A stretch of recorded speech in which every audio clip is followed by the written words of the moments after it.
मुख्यमंत्री भजनलाल शर्मा के अनूपगढ़ दौरे के दौरान किसानों एवं आमजन से संवाद के कार्यक्रम के बीच हनुमानगढ़ से मुख्यमंत्री से मिलने जा रहे किसान मजदूर संगठनों एवं नौजवान सभा के पदाधिकारियों को पुलिस द्वारा हिरासत में लिए जाने के विरोध में भारत की जनवादी नौजवान सभा ने मुख्यमंत्री का पुतला फूंका। संगठन के पदाधिकारियों ने आरोप लगाया कि मुख्यमंत्री से मिलकर किसानों, मजदूरों और आमजन की समस्याएं रखने के लिए हनुमानगढ़ से कई साथी अनूपगढ़ जाने वाले थे। इनमें अखिल भारतीय खेत मजदूर यूनियन के जिला अध्यक्ष जगदीश सिंह जग्गी, राज्य उपाध्यक्ष मणिराम मेघवाल, किसान नेता चरणप्रीत बर, गोपाल बिश्नोई, नौजवान सभा के जिला अध्यक्ष देवीलाल तथा जिला महासचिव कामरेड वेद मक्कासर सहित और से अन्य शामिल थे। आरोप है कि पुलिस ने इन्हें बिना वजह हिरासत में ले लिया। वक्ताओं ने कहा कि यदि मुख्यमंत्री का दौरा वास्तव में जनसंवाद और किसानों की समस्याएं सुनने के लिए था, तो आम जनता, किसानों और मजदूरों से मिलने में सरकार को परेशानी नहीं होनी चाहिए थी। उन्होंने आरोप लगाया कि पुलिस की कार्रवाई से यह प्रतीत होता है कि दौरा जन समस्याओं के समाधान के बजाय राजनीतिक एवं चुनावी उद्देश्य से आयोजित किया गया था। भारत की जनवादी नौजवान सभा के कार्यकर्ताओं ने कहा कि जनता के लोकतांत्रिक एवं मौलिक अधिकारों को दबाने का प्रयास स्वीकार नहीं किया जाएगा। उन्होंने पुलिस कार्रवाई के विरोध में रोष जताते हुए मुख्यमंत्री का पुतला फूंका और सरकार के खिलाफ नारेबाजी की। भारत की जनवादी नौजवान सभा जिला कमेटी के तमाम कार्यकर्ताओं को लेकर के हमारा कम से कम सैकड़ों 150 नौजवानों को लेकर के मुख्यमंत्री से सवाल पूछने के लिए गंगानगर जिले के एक सादुल शहर के अंदर वो माननीय मुख्य भजनलाल जी आने वाले थे।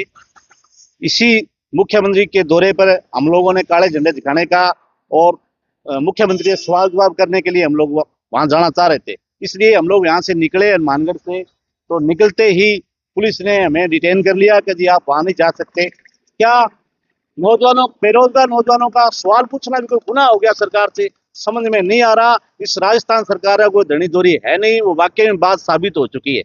दूसरी बात, हम ये पूछ रहे हैं कि लगातार 2024 की स्टेनोग्राफर की भर्ती है, वो आज तक लमका रहे हैं और बच्चों की जो छात्रवृत्ति है वो नहीं आ रही है। कल मैंने देखा किसान निधि योजना का जो पोर्टल है वो बंद पड़ा है। समझ में नहीं आ रही। लोगों को कह रहे हैं हम फायदा दे रहे हैं, राज्य सरकार ये दे रही है, राज्य सरकार वो दे रही है। इन्हीं सवालों को लेकर के हम वहां जाना चाह रहे थे, इसलिए हमें यहाँ पुलिस ने गिरफ्तार कर लिया।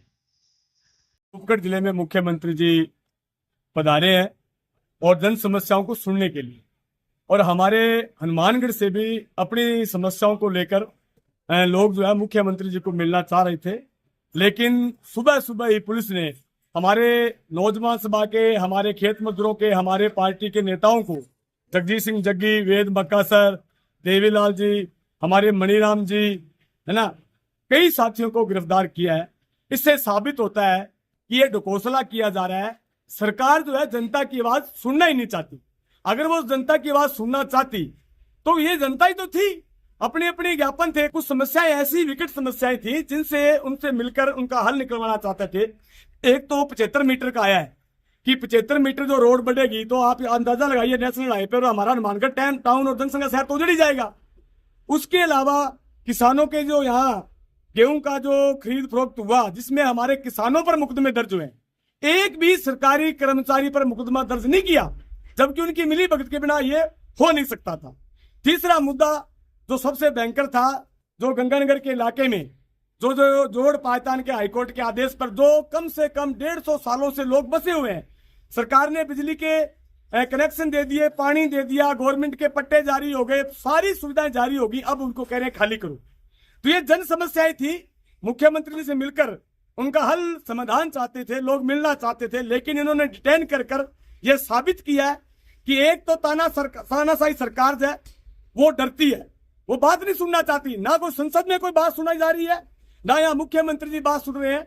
इससे साबित हो गया कि अर्ध फासिस्ट सरकार है और सिवाय संघर्ष के ये दूसरी बात सुनना नहीं चाहती। इसलिए हमारे साथियों को डिटेन किया गया है।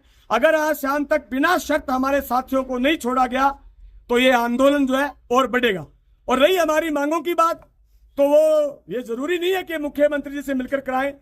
हनुमानगढ़ की जनता में ये ताकत है कि हम सरकार को घुटनों के बल पर ला देंगे, और लड़ने वाले लोग हैं अपनी समस्याओं के लिए संघर्ष करके अपने हक और अधिकार को हासिल कर लेंगे।